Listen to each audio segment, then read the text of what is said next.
Assalamu alaikum wa rahmatullah. Jama'a barkanku da shigowa shafina na YouTube, sunana Aminu Suraju. Wannan bidiyo zai nuna muku yadda za ku maida Facebook account ɗinku ya zama professional mode. Za ku ga mutane da dama account ɗinsu yana a professional mode.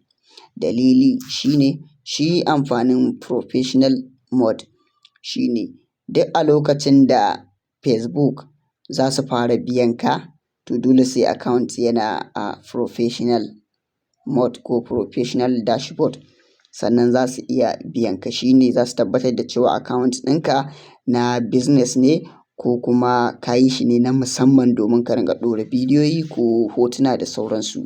To ta wannan hanyar ce kaɗai Facebook za su iya su biya ka. Sannan na yi bidiyo akan yadda ake maida account follow ba adding ba, wanda ke da buƙata zai iya zuwa ya je ya kalla yadda zai maida account ɗin shi follow ko da ba a professional ba.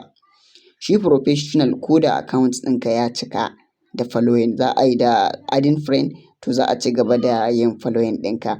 Iya cikar account mutum 5,000 ne.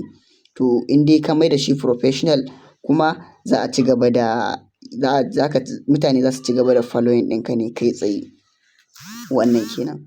Yau da farko ga inda aka rubuta public friends nan gurin public friends, bara in muku indicating yawwa. Idan a normal Facebook ne za ka ga nan gurin. Idan kuma a irin Facebook ɗinmu ne wannan normal Facebook, wannan kenan, bara in nuna muku shi.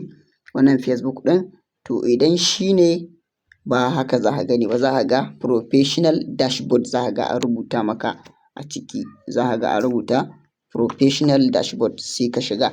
Amma ya kasance in dai ka maida account ɗinka professional, to dole ya kasance account ɗin a Facebook ɗin a saman normal Facebook za ka ringa amfani. Yawwa ga inda aka ce use professional mode, sai ka taɓa inda aka rubuta next daga ƙasa. Bayan ka taɓa next, me za ka yi? Waɗannan turn on professional mode, add new tools to your Facebook so that you can grow as a creator on Facebook. Sai ka taɓa turn on, dole sai ka kunna shi. Nan za ka maida shi following da sauransu. Ga yana inda aka ce turn on, za ka taɓa shi. Dole direct zai koma following ba wai adding friend ba. Yawwa kun gani? Step na farko ga nan, sai ka ƙara the next. Haka. Bayan ka taɓa next, za ka ƙara next inda suka ce ma audience. Ga nan, dole nan ya kasance public za ka bar shi. Shi ne professional, za ka bar shi a public. In kai posting public, kowa zai gani inda suka ce default audience ɗin nan. Yawwa sai ka taɓa next again.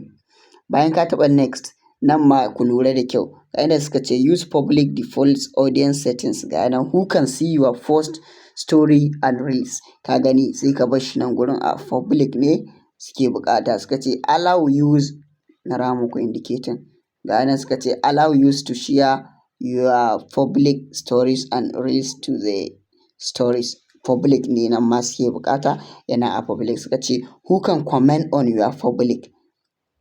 Waye zai yi ma comment a posting ɗinka ko irin dai abubuwan da kake ɗora, shi ma public suke buƙata.